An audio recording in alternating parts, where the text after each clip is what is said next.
আসসালামু আলাইকুম। 360 degree science tutor থেকে সবাইকে স্বাগতম। আজকের আলোচ্য বিষয় ওয়াই মুক্ত পথ ও মধ্যপথ।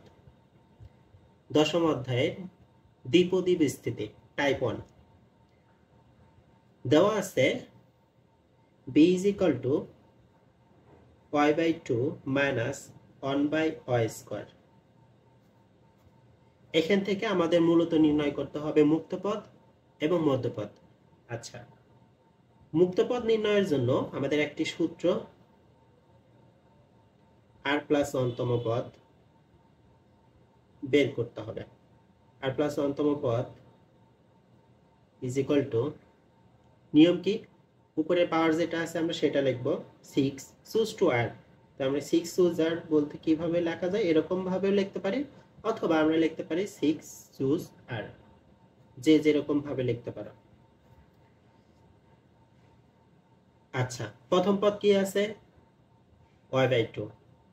প্রথম পদের উপর হবে উপরে 6 আর নিচে হয়েছে r, অর্থাৎ এখানে যেটাই থাকুক না কেন প্রথম পদের উপর হবে উপরে যেটা থাকবে সেটা, নিচে যেটা থাকবে সেটা বিয়োগ করতে হবে। তারপর দ্বিতীয় পদ কি আছে মাইনাস 1 বাই ওয়াই স্কোয়ার। দ্বিতীয় পদের উপর অল টাইম হবে নিচে যেটা থাকে, অর্থাৎ 6 এর নিচে আর আছে, তাহলে আমাদের দিতে হবে আর, অর্থাৎ নিচে যেটা থাকবে সেটাই দিতে হবে। এরপর আমাদের কি করতে হবে, 6 ও আর এটা রেখে দিলাম। y বাই 2 এর উপর পাওয়ার 6 মাইনাস আর আছে, তার মানে লব ও হরের উপর আমাদের পাওয়ারটা দিয়ে দিলাম। লব হচ্ছে y, y এর উপর পাওয়ার 6 মাইনাস আর, হর হচ্ছে 2 পাওয়ার 6 মাইনাস আর ইনটু এই আরটা মূলত মাইনাস 1 এর উপরে হবে, আবার y স্কয়ারের উপরে হবে। তাহলে আমরা কি লিখতে পারি, মাইনাস 1 পাওয়ার আর, নিচে হবে যেহেতু 2 আছে পাওয়ার আর পাওয়ার গুণ হয়ে যায় আমরা জানি 2r। এর পরের লাইন কি হবে, পরের লাইনটা ay আর a ডিভাইডেড আকারে আছে, যদি থাকে তাহলে পাওয়ার গুলো কি হয়ে যায় আমরা জানি, নিচ থেকে উপরে গেলে বিয়োগ হয়ে যায়। তাহলে 6 y to the power 6 minus r, আর এখানে y to the power 2 minus r আছে, 2r আছে, তার মানে এই 2r টা বিয়োগ করতে হবে, যেহেতু এটা উপরে চলে গেল 2 6 মাইনাস r। এরপর এই মাইনাস 1 টাকে আমরা রেখে দিলাম যা আছে তাই। পরের স্টেপ হুবহু কপি পেস্ট, 6 চুজ r হয় 6 মাইনাস r মাইনাস 2r, তার মানে মাইনাস r মাইনাস 2r বলতে কি বোঝায়, মাইনাস 3r, তার মানে 6 3r 2 6 minus r into minus 1 এর উপর পাওয়ার r। আচ্ছা, এখন আমাদের কি করতে হবে, এই অঙ্কটা আমরা মূলত কোনটা বের করতেছি, অঙ্কটা মূলত হচ্ছে y মুক্ত পথ, তার মানে এখানে হচ্ছে y থাকবে না, yটাকে মুক্ত করতে হবে। তাহলে সেই ক্ষেত্রে কি করতে হবে, y এর যে পাওয়ারটা আছে এই পাওয়ারটা যদি আমরা শূন্য করে দিই, আমরা জানি y এর পাওয়ার যদি শূন্য হয়, অর্থাৎ কোনো কিছুর উপর পাওয়ার যদি শূন্য হয় তাহলে 1 হয়। সেই ক্ষেত্রে দেখো খেয়াল করো, এখানে y এর পাওয়ার শূন্য হলো 1, তার মানে এখানে কি আর কোনো জায়গায় y আছে, y কিন্তু থাকবে না। তাহলে আমরা কি লিখতে পারি, এখানে এই যে পাওয়ার পাওয়ার যেটা আছে সেটা আমরা কি করে দিব, শূন্য করে দিব। তাহলে এখান থেকে আমরা আর এর ভ্যালু কিন্তু পেয়ে যাব।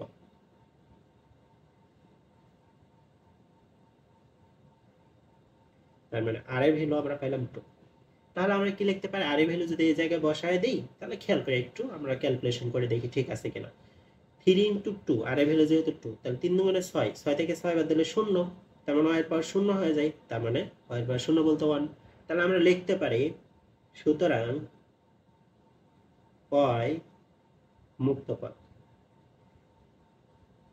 y মুক্ত পথ কি, 6 আর এর ভ্যালু আমরা 2 পাইছি, 6 চুজ আর, সরি 6 চুজ 2। এরপর এটা লিখলেও আমরা লিখতে পারি, না লিখলেও সমস্যা নাই, আমি লিখে দিলাম আর কি। জাস্ট আর এর ভ্যালুগুলো বসাই দিচ্ছি আর কিছু। এরপর 6 চুজ 2 বলতে কি বোঝায়, 6 নিচে যেহেতু 2 আছে 2 গুণন 1 আর উপরে 6 আছে, তাহলে আমরা কি লিখব, এখানে যদি দুইটা সংখ্যা পাইছি 2 গুণন 1, তাহলে আমরা পাবো 6 গুণন 5, অর্থাৎ এক করে কমবে। হ্যাঁ, আচ্ছা এটা 1 লেখার প্রয়োজন, মানে এটা হচ্ছে 6 - 3 × 2 মানে 6 - 6 হয়ে যায় y টু দি পাওয়ার 0, 0 বলতে 1, y টু দি পাওয়ার 0 বলতে 1। আচ্ছা আর এখানে থাকে কি 2 টু দি পাওয়ার 4। আচ্ছা এখানে কি হয়, ক্যালকুলেশন করলে -1 এর উপর মানে যে কোনো সংখ্যা যদি মাইনাস হয় আর তার উপরে যদি হচ্ছে কি হয়, পাওয়ারটা জোড় সংখ্যক হয়, সেটা কিন্তু পজিটিভ হয়ে যায়। তারপর -1 স্কোয়ার আছে, তখন এটা অটোমেটিক্যালি পজিটিভ হয়ে যাবে, লেখার দরকার নেই, না কোনো সমস্যা। এইটুকু আমরা ক্যালকুলেটরে বসাই দিব। হ্যাঁ, 6 গুণন 5 মানে 5 6 30, আর 2 টু দি পাওয়ার 4 বলতে কত বোঝায়, 16, 16 দুগুণে 32, 30 আর 32 কাটাকাটি করলে আমরা কত পাই, 15/16। আমাদের y মুক্ত পদ কিন্তু বের হয়ে গেছে। অনুরূপভাবে আমরা কিন্তু x মুক্ত পদও বের করতে পারবো, সেম টু সেম। আচ্ছা y মুক্ত পদ শেষ, এরপর আমরা মধ্যপদ নির্ণয় করব। আচ্ছা মধ্যপদ নির্ণয় করার ক্ষেত্রে আমাদের অবশ্যই খেয়াল রাখতে হবে পাওয়ারটা কি আছে, পাওয়ারটা জোড়, মূলত পাওয়ারটা জোড়ই থাকে, ঠিক আছে, মধ্যপদ নির্ণয়ের ক্ষেত্রে। তো মধ্যপদ নির্ণয়ের ক্ষেত্রে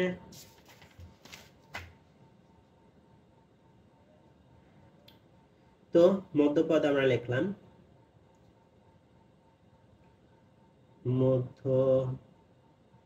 মধ্যপদ হবে n/2 প্লাস অনতম পদ। তার মানে n এর মান কত, পাওয়ার যেটা আছে আর কি, 6/2 প্লাস অনতম পদ, তার মানে 3 প্লাস অনতম পদ। এরপর আমরা 3 প্লাস অনতম পদ সেম আগে যেরকম আর প্লাস অনতম পদ ছিল, এখানে 3 প্লাস অনতম পদ, অর্থাৎ জাস্ট আর এর জায়গায় আমি 3টা রিপ্লেস করে দিব। হ্যাঁ, এই দেখ প্রথম পদ কি ছিল, y/2, তার মানে y/2 পাওয়ার, বলছিলাম প্রথম পদের উপর কি হয়, উপরে যেটা থাকবে আর নিচে যেটা থাকবে, উপরেরটা থেকে নিচেরটা বাদ। দ্বিতীয় পদ কি ছিল, -1/y² ছিল। হ্যাঁ, এই দ্বিতীয় পদের উপর অল টাইম কি হবে, নিচে যেটা থাকে, অর্থাৎ 6 এর নিচে 3 আছে, এই 3টাই হবে, এটা ভালো করে মনে রাখতে হবে। হ্যাঁ, আচ্ছা এরপরের কাজ কি, 6 এটা আমরা লিখব কি, নিচে যেহেতু 3 আছে আমরা নিচেরটা আগে লিখে নিব, 3 2 1 এক কমবে। হ্যাঁ, উপরেরটাও সেম এক করে কমবে, বাট কোন পর্যন্ত আসবো, নিচের ডিজিট দেখবো আমরা, নিচে কয়টা ডিজিট আছে, 1 2 3, তার মানে উপরেও 3টা হবে, তার মানে কি কি হবে, 6 5 4। হ্যাঁ, এরপর সেম y/2 এর উপর পাওয়ার আছে 6 - 3 মানে 3 হয়। হ্যাঁ, তাহলে ওই 3টা হবে y এর উপরেও হবে আর 2 এর উপরেও হবে, ইনটু। আচ্ছা এই 3টা কিন্তু এই -1 এর উপর হবে, আবার y² এর উপর হবে, তাহলে আমরা লিখলাম -1 ইফ, আর এই পাওয়ার আর এই পাওয়ার কিন্তু গুণ হয়। হ্যাঁ, 2 আর 3 গুণ করলে 3 গুণে 6। আচ্ছা এরপরের কাজ কি, খেয়াল করো, -1 এর উপর কিউব আছে, তার মানে বীজের সংখ্যক পাওয়ার, আর বীজের সংখ্যক পাওয়ার হলো অবশ্যই মাইনাস থাকে, মাইনাসের উপর বীজের সংখ্যক পাওয়ার হলে কি হয়, মাইনাস, তাহলে মাইনাসটা অটোমেটিক্যালি আমরা সামনে নিয়ে আসলাম। এরপর উপরে যা আছে আমি তাই লিখলাম, 6 5 4, আর কি আছে, y³ আছে, আর নিচে কি আছে, 3 গুণন 2 গুণন 1 লেখার দরকার নেই। হ্যাঁ, 2³ বলতে কত বোঝায়, 8, আর নিচে আছে y⁻6। এরপরে হচ্ছে আমরা কি করব, এইটুকু হচ্ছে ক্যালকুলেটরে তুলে দিব, দেওয়ার পর তুমি রেজাল্ট অটোমেটিক্যালি পেয়ে যাবে, ঠিক আছে, 6 5 4। আচ্ছা আমি একটু এখানে কাটাকাটি করে দেখাচ্ছি, বাট তোমরা ক্যালকুলেটরে তুললে ইজিলি পেয়ে যাবে। 3 আর 2 কাটাকাটি করলে 3 দুগুণে 6, এই 6 আর এই 6 কাটাকাটি, 5 4 20, 20 কে 8 দ্বারা ভাগ করলে আমরা পাচ্ছি 5/2।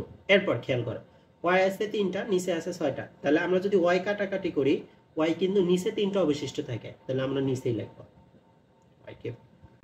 আচ্ছা প্রশ্নমতে কি বলা হয়েছে, প্রশ্নমতে বলা হয়েছে y মুক্ত পদ এবং মধ্যপদ সমান, তাহলে y মুক্ত পদ আমরা কি পেয়েছি, 15/16, আর মধ্যপদ আমরা কি পেলাম -5/2y³ -5/2y³। এরপরে কি করব? এরপরে হচ্ছে আড়াআড়ি গুণ 15 সাথে 2 গুণন, 15 দুগুণে 30, 5 ষোলো 80, এই 16 আর 5 গুণন 80। এরপর দেখো খেয়াল করো সমানের এই পাশে এই শূন্য আমরা অপসারণ করতে পারি, তাহলে 3y³ আর হচ্ছে -8। আচ্ছা এই -8টা যদি এই পাশে আসে +8। আচ্ছা 3y³ +8 আমাদের কিন্তু এটাই প্রমাণ করতে বলা হয়েছে, তার মানে আমরা লিখতে পারি কি প্রমাণিত।